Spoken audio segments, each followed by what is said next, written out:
বজ্রবিদ্যুৎ সহ বৃষ্টির সতর্কতা জারি করা হয়েছে উত্তরবঙ্গের 4টি জেলায়।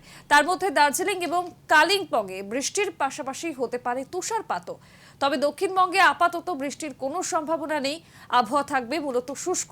তাপমাত্রা আরও কিছুটা বৃদ্ধি পেতে পারে বলে খবর। আলিপুর আবহাওয়া দপ্তর জানাচ্ছে, রাজ্যের প্রায় সব জেলাতেই আগামী দুদিন তাপমাত্রার হেরফেরের সম্ভাবনা কম।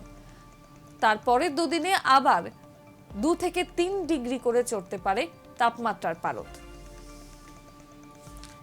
বিগত কিছুদিন ধরেই আবহাওয়ার পরিবর্তন লক্ষ্য করা যাচ্ছে।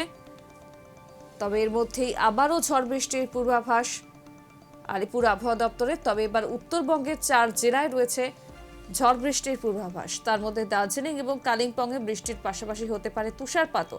তবে দক্ষিণবঙ্গে আপাতত বৃষ্টির সম্ভাবনা নেই। আবহাওয়া থাকবে শুষ্ক। তাপমাত্রা আরও কিছুটা বৃদ্ধি পেতে পারে বলেই খবর। আলিপুর আবহাওয়া দপ্তর জানিয়েছে, রাজ্যের প্রায় সব জেলাতেই আগামী দুদিন তাপমাত্রার হেরফের হওয়ার সম্ভাবনা কম। তবে তারপরের দুদিনে আবার 2 থেকে 3 ডিগ্রি পর্যন্ত চড়তে পারে তাপমাত্রার পারদ।